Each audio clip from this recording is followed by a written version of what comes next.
The loss of life and of the thousands of homes and businesses in the Los Angeles area lost in the result of the devastating fires still burning are certainly top of mind for everyone here at Cheddar. There is, however, a looming business disaster waiting once these fires are contained. Much of the state is, or soon will be, completely uninsurable as a result. With us now to discuss that is Barron's senior writer Megan Leonhardt. Good to see you, Megan. This is devastating to watch these pictures play out, first from a human standpoint, but again, to this insurance debacle. What was it before these current fires in California? Well, unfortunately, California is one of those states that had been experiencing some insurance issues even before this latest natural disaster.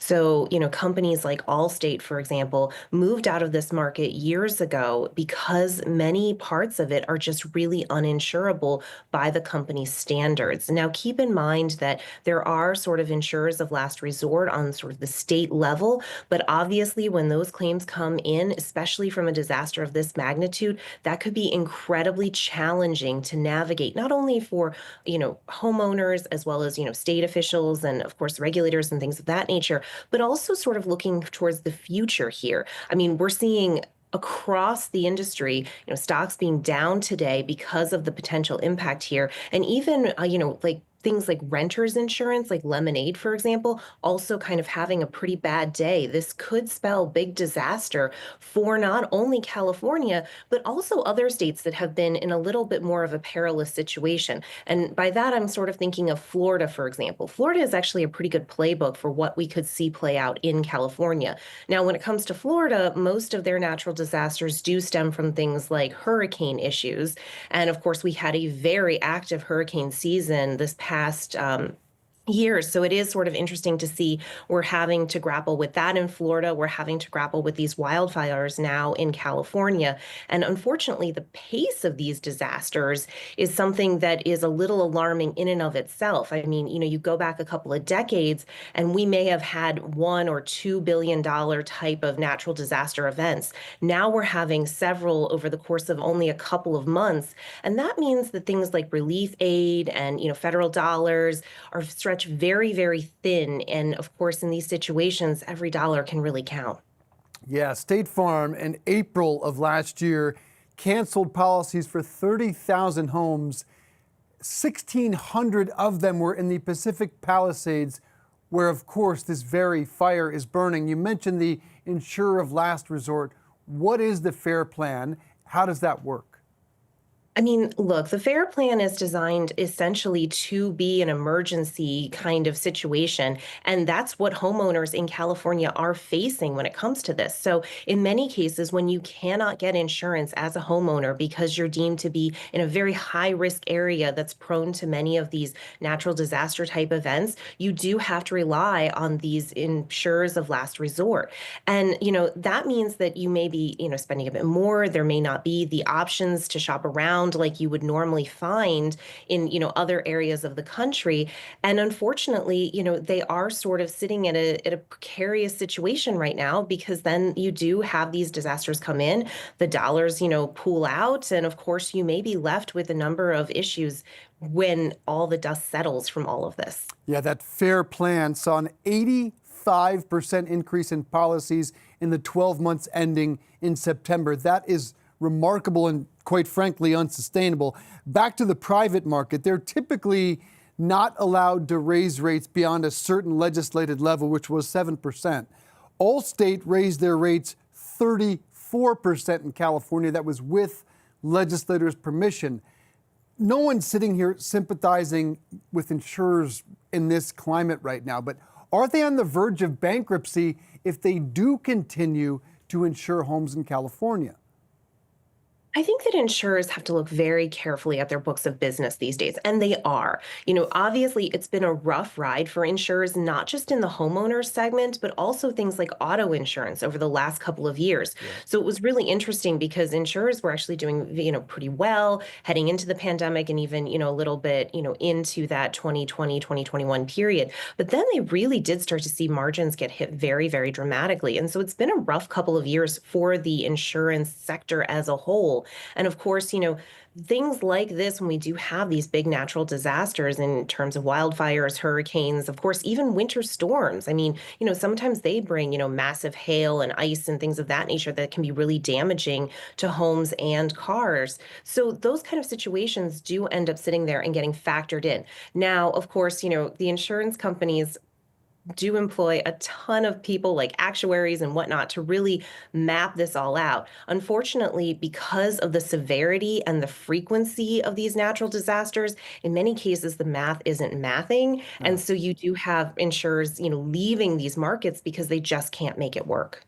And prior to these, I was unaware of the concept of insurers getting reinsurance.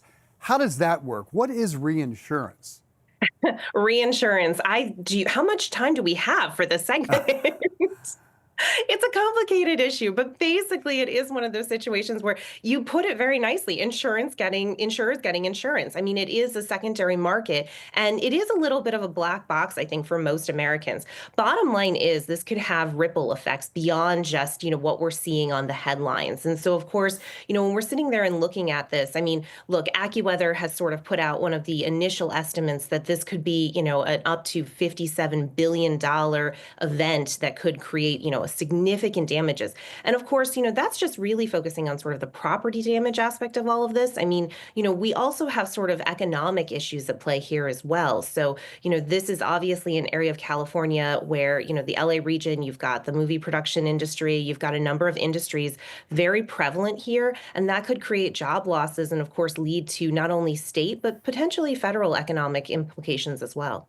Yeah, JP Morgan has the estimated losses around 20 billion, but you could easily see that escalating. When you look at the numbers, Zillow says the average home value in the Palisades is $3.4 million. There are currently 16 homes on the market above 10 million. So it's easy to see that number getting up there around 50 billion. Back to what you mentioned prior and the state of Florida and the impact of hurricanes there. Premiums up 57% from 2019 to 2023.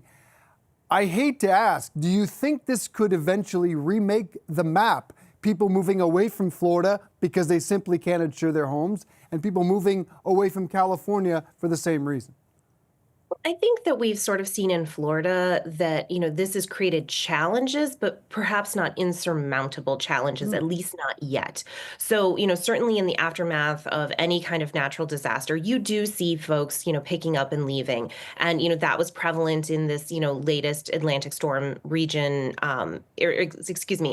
season in Florida. But, it's one of those situations. Florida is still, a destination that many folks want to live in. And of course, need to live in for jobs or various other reasons. And so, what we are sort of seeing is folks taking on greater risk if necessary, or sitting there and having a little bit of a divergence in the market. So, the high end market doing very, very well, for example, folks can actually go in and afford these risks, can afford, making sure that they can almost self-insure at this point if need be when these natural disasters do hit. California, similar kind of scenario. I mean, we do have a number of industries that are very much, forefront in the California market. I don't see those going away anytime soon. So you obviously need workers and employees to really, man the desk, if you will. And so it is one of those situations where we might have to start looking at, what people are actually taking on in risk and whether that's really sustainable. I think these are longer term issues, though. I mean, certainly it is one of those situations where they do come front and center when we do have these natural disasters. But this is not the only natural disaster that we faced as a country or even within the California region in recent years. So it is something that I think is on everyone's mind and people are working their way through it. Yeah, the state of Florida alone saw 41 insurers fail since 2023. 41. That's greater than the entire country in that period, which was 37. One homeowner told us earlier in the Sonoma County that he he was quoted by the only insurer that would insure his home. It was $100,000 a year. What are people's options in terms of rebuilding and finding home insurance in that LA County area being ravaged right now?